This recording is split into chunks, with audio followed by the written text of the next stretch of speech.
This is the Lord's Day lesson for May the 3rd, 2026, here on Following Him, the Disciple Life. Marriage is ultimately about Jesus and His church. In Ephesians chapter 5, beginning in verse 22, wives, submit to your own husbands as to the Lord. For the husband is the head of the wife, as also Christ is head of the church, and he is the Savior of the body. Therefore, just as the church is subject to Christ, so let the wives be to their own husbands in everything. Husbands, love your wives, just as Christ also loved the church and gave himself for her, that he might sanctify and cleanse her with the washing of water by the word, that he might present her to himself a glorious church, not having spot or wrinkle or any such thing, but that she should be holy and without blemish. So husbands ought to love their own wives as their own bodies. He who loves his wife loves himself. For no one ever hated his own flesh, but nourishes and cherishes it, just as the Lord does the church. For we are members of his body, and of his flesh, and of his bones.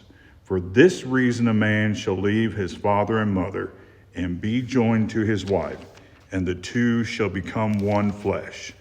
This is a great mystery, but I speak concerning Christ and the church. Nevertheless, let each one of you in particular so love his own wife as himself, and let the wife see that she respects her husband.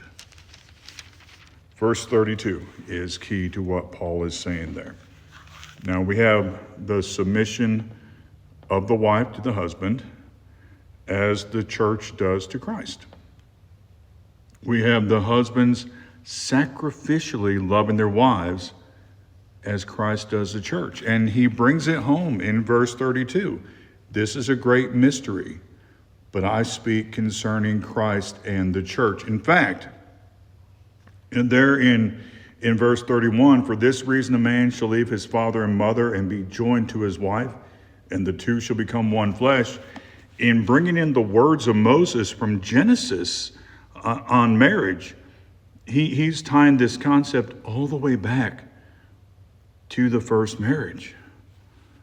One of the reasons that it's not good for man to be alone, like Yahweh talked about there in Genesis 2, verse 18, is that you need the husband and wife as a picture of Christ and his church. And we see this prefigured where Yahweh relates to Israel in the Old Testament as his wife. And we now have this applied to Christ and his church. In marriage, there has always ultimately been this meaning of Christ and his bride, the church.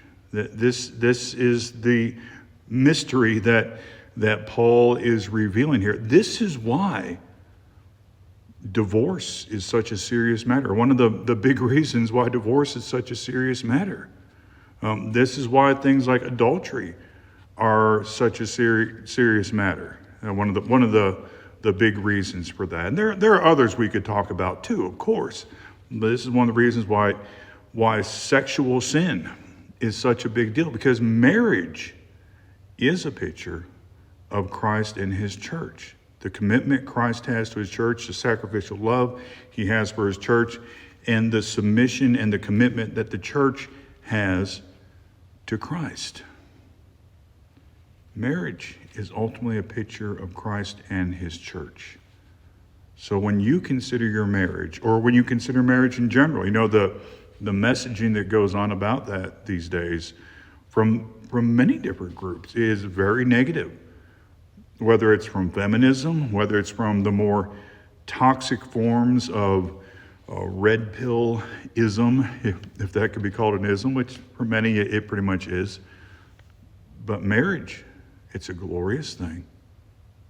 And it's a picture of Christ and his church. So it's about Jesus. All these things come back to be about Jesus and things connected to him, in this case, his church.